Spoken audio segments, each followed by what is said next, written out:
Merci à la Fondation Fondamentale, déjà, de nous donner l'opportunité de présenter ici, non pas ce que les malades et leurs proches disent, mais ce que les malades et leurs proches vivent. En effet, pour la deuxième année consécutive, l'UNAFAM a réalisé un baromètre en ligne auprès de ses 15 000 adhérents répartis sur toute la France. 4 100 répondants se sont mobilisés pour répondre dans l'objectif de dénoncer l'état des lieux, de dire quelles sont les difficultés qu'ils rencontrent au quotidien et d'interpeller à la fois les décideurs et d'essayer de peser auprès des candidats au présidentiel. Quels sont les points à retenir? Alors, je ne vais pas tous vous les dire. Le premier, il y a toujours et encore une grande difficulté à accéder à des soins, y compris lors de crises ou d'urgence. 73% des répondants disent avoir eu des difficultés, 73%, lors du plus récent épisode de crise ou d'urgence. Et 14% disent qu'ils ont eu des difficultés extrêmes. On parle souvent de porte tournante en psychiatrie. Un chiffre pour illustrer ces hospitalisations itératives. 35% des répondants disent que leur proche a été hospitalisé plus de 5 fois et 15% plus de 10 fois.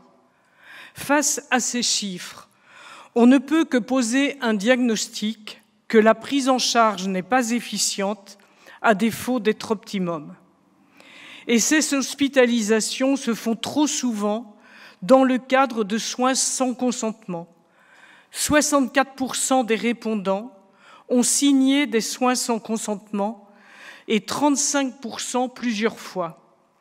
Nous dénonçons cette charge mentale qui est mise sur l'entourage, alors que dans le même temps, ce même entourage est mis à distance. Parfois, pourtant, il faut que l'entourage signe pour obtenir un lit. Pour diminuer ces soins sans consentement, il faut agir tôt. Or, le délai entre les prodromes et la prise en charge est long, beaucoup trop long.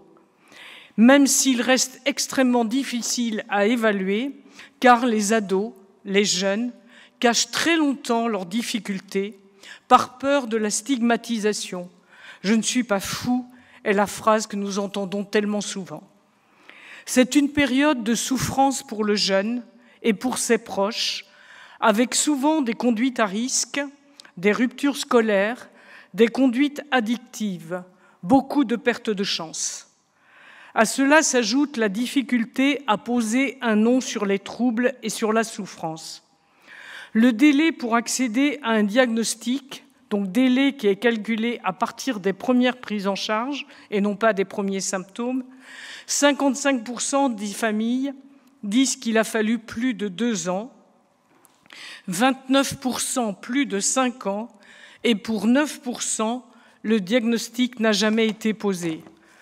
Et aujourd'hui encore, dans 1 cas sur 3, il n'y a aucune annonce du diagnostic, ni au patient, ni à son entourage. La Haute Autorité de Santé est en train de travailler pour permettre d'aller vers cette annonce du diagnostic. Alors que l'entourage est parfois le seul lien qui reste, sa mise à distance est encore très fréquente, même si on compte encore sur lui pour signer les soins sans consentement, comme je vous l'ai dit, pour assurer un toit. 32% des familles hébergent leurs proches, faute de solution. Plus les répondants sont jeunes, plus ce chiffre augmente. Attention pourtant aux mineurs qui sont dans le foyer.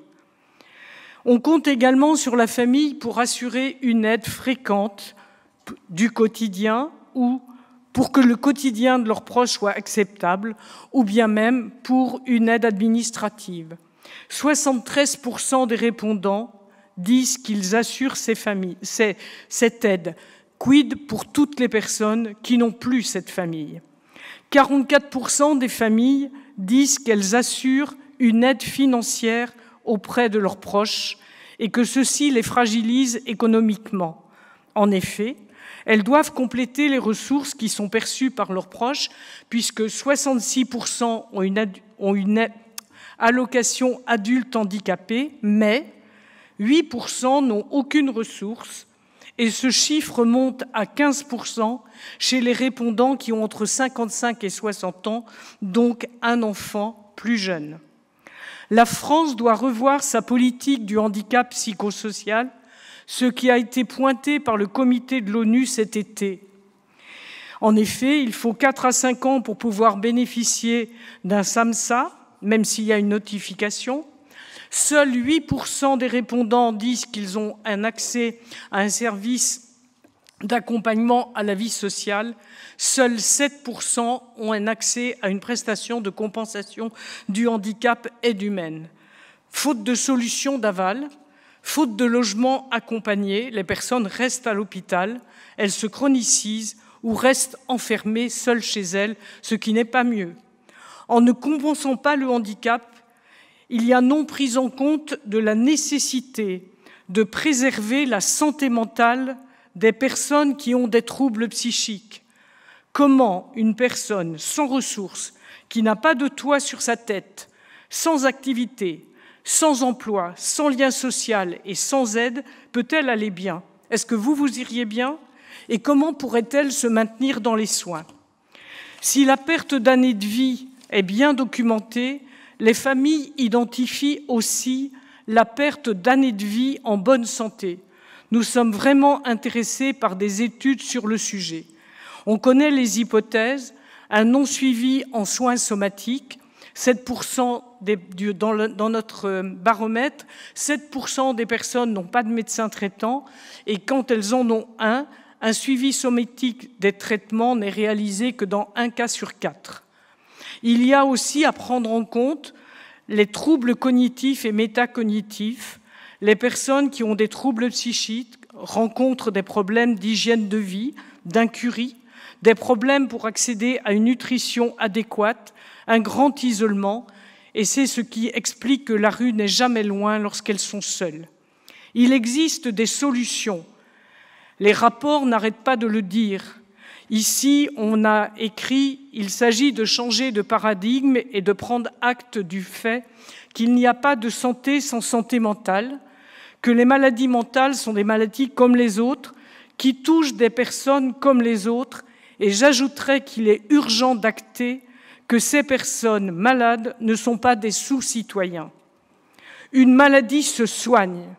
Importance de donner le meilleur soin au bon moment et au bon endroit, et de diffuser l'espoir, car une maladie soignée permet l'accès à une meilleure qualité de vie, voire à la guérison.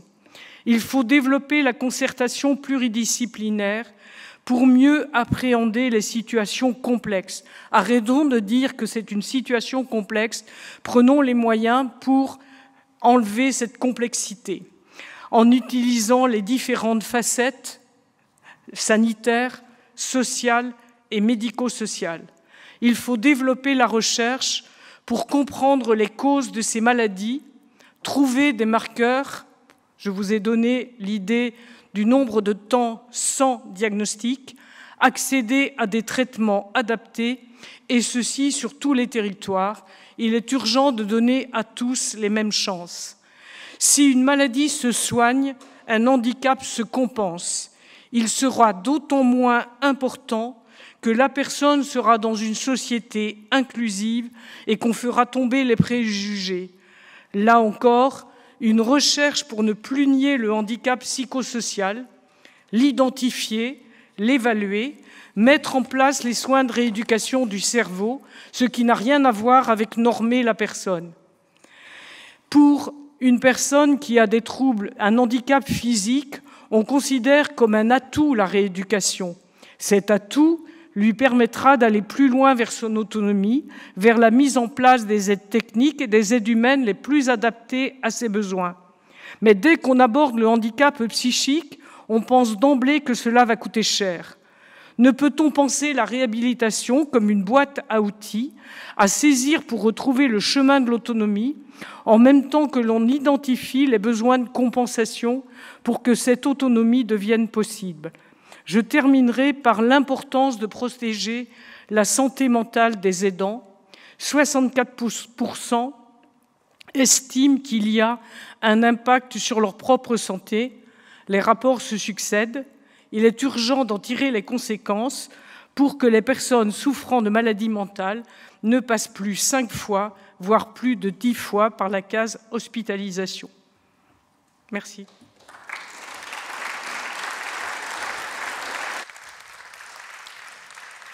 Merci Marie-Jeanne pour ce cri du cœur. Il y a vraiment, à vous 5, vous avez dressé un tableau qui est tout à fait alarmant. Il nous reste 10 minutes, on peut passer à un certain nombre de questions. Moi j'ai une première question pour vous. Vous nous dites que 9% des familles disent que le diagnostic n'est jamais posé. C'est-à-dire qu'il n'est pas transmis au malade, il n'est même pas transmis à sa famille. Et en même temps, vous m'avez dit, quand on a préparé la table ronde, que de toute façon, il recevait des neuroleptiques. C'est quoi cette attitude médicale? Alors, 9% des répondants nous ont dit que le diagnostic n'était jamais posé. Alors, entre le moment où un diagnostic est posé, ça ne veut pas dire que le diagnostic est annoncé à la personne. Une personne sur 3, aujourd'hui, n'a pas eu un soignant qui lui fasse une annonce du diagnostic. Marion, ça fait partie des choses qui sont normales quand on exerce en psychiatrie? C'est effectivement absolument pas normal en médecine de ne pas poser un diagnostic, de ne pas évaluer le pronostic, de ne pas expliquer les raisons de la mise en place de stratégies thérapeutiques. Et c'est une des raisons qui a conduit la Fondation Fondamentale à mettre en place ce réseau des centres experts avec une procédure d'évaluation diagnostique qui est identique à ce qui se fait quand on a une hypertension artérielle, quand on a un trouble de mémoire qui conduit à une maladie d'Alzheimer ou quand on a un cancer.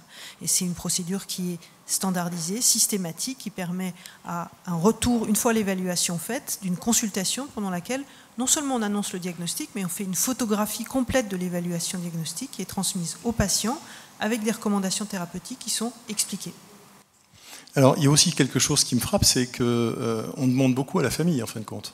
C'est-à-dire que, au prétexte qu'il n'y a pas suffisamment de moyens de prise en charge dans le secteur, par la médecine générale ou en hospitalisation, c'est la famille qui fait tout le travail d'aidant et qui vient se surcharger, un peu comme, en fin de compte, si vous étiez en prise en charge d'une personne âgée dépendante, comme quelqu'un qui souffrirait d'Alzheimer ou de Parkinson. On oublie que pendant tout ce temps où il n'y a pas de diagnostic, les liens familiaux peuvent être extrêmement altérés et qu'il y a donc beaucoup de personnes qui ne sont plus avec des liens familiaux. Donc nous, ici, je parle au nom de l'UNAFAM, donc ce sont 15 000 familles qui ont répondu, mais n'oublions pas qu'un certain nombre de personnes n'ont plus cet étayage familial. Ce sont des personnes qui peuvent se retrouver très facilement à la rue parce que n'ayant pas cette aide pour remplir les dossiers administratifs, n'ayant pas cette aide du quotidien, eh bien ce sont des personnes dont le quotidien de la vie est extrêmement difficile. Je peux vous dire que dans d'autres pathologies, ça ne se passerait pas comme ça. Si pendant les années SIDA, en particulier, la situation avait été celle-là, vous seriez à la place d'ACT UP, et je peux vous dire que les choses auraient bougé, mais alors sérieusement. Hein. Parce que là, franchement, le diagnostic, c'est fondamentalement pas normal, au moment où on parle de démocratie en santé dans ce pays, qu'on arrive à ce genre de comportement. Mais je crois qu'il faut vraiment faire le lien avec ce que vient de dire Marion Leboyer, c'est-à-dire qu'il y a une telle stigmatisation par rapport à la maladie que l'on n'ose pas dire le diagnostic parce qu'on n'est pas en cette capacité en même temps de dire le diagnostic, de porter l'espoir. Et donc je crois que c'est les deux qui doivent réellement fonctionner ensemble, c'est-à-dire qu'un diagnostic doit être annoncé, mais il doit être annoncé en même temps que l'on met en place de l'éducation thérapeutique du patient, un soutien à sa famille, et donc aussi dans cette capacité d'espoir. Une maladie se soigne, et quand on se soigne, on a réellement un meilleur quotidien, et je peux vraiment en témoigner quand je vois mes enfants. Voilà. Marion, vous vouliez intervenir? Je voulais juste compléter ce que vient de dire tout à fait excellemment Marie-Jeanne Richard par 2 points. Le premier, c'est en moyenne en France, par exemple, pour un diagnostic comme le trouble bipolaire, qui est une pathologie qui se soigne, il y a 10 ans d'intervalle en moyenne, entre le premier épisode dépressif ou maniaque et le diagnostic et la mise en place de stratégies thérapeutiques. Or, pour les maladies psychiatriques, comme pour toutes les maladies, plus le diagnostic est mis en place tôt, plus les stratégies thérapeutiques sont mises en place tôt, meilleur est le pronostic. Alors je vous rappelle simplement que par rapport aux 10 ans, en ce qui concerne les maladies rares, on estime que l'errance diagnostique c'est entre 3 et 5 ans. Donc ça veut dire que vous êtes hors champ, totalement hors champ. Pour des maladies fréquentes. Oui, pour des maladies qui sont fréquentes. Isabelle, quand Marie-Jeanne dit qu'en fin de compte, on ne fait pas bouger les choses parce qu'on dit que ça va coûter cher, comment on peut expliquer aux gens que ça coûte 160 milliards d'euros quand même, c'est le premier poste de dépense de l'assurance maladie? Qu'est-ce qu'il faut faire passer comme message autour de tout ça? Alors, les 160 milliards, c'est pas l'assurance maladie, heureusement, hein, parce que la pauvre... Non, voilà. Non, c'est le premier poste, c'est les 38 c'est ça, c'est les 22 milliards. 22 milliards qui sont le premier poste de dépense d'assurance maladie.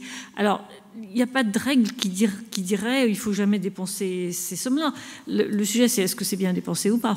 C'est vraiment ça le sujet. C'est-à-dire bouger, ça veut dire voir si, éventuellement, en augmentant les dépenses côté santé, on arrive à les réduire côté perte de qualité de vie, perte de production et perte d'années de vie. Donc l'idée, c'est vraiment prenez plutôt mon camembert comme un ballon, quoi. Si vous arrivez à pousser d'un côté, est-ce que ça s'arrangera de l'autre côté? Enfin, c'est vraiment cette idée-là, hein. D'accord, mais en tout cas, vous avez montré que l'impact direct et indirect avait augmenté de 50 milliards d'euros en l'espace d'un an.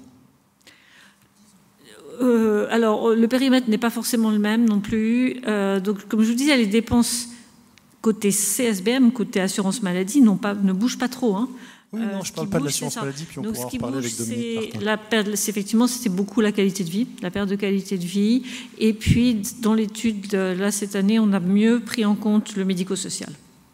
Donc, être prudent sur les comparaisons temporelles, quand même. Un dernier mot, Marie-Jeanne, avant qu'on passe à la table ronde suivante. Le rapport chargé-produit 2019, je crois, Eden avait présenté des chiffres déjà qui montraient une surmortalité des patients psychiatriques en ce qui concernait le cancer et les maladies cardiovasculaires. Je parle sous le contrôle de Dominique Martin. C'est remontré encore cette année dans le rapport chargé-produit.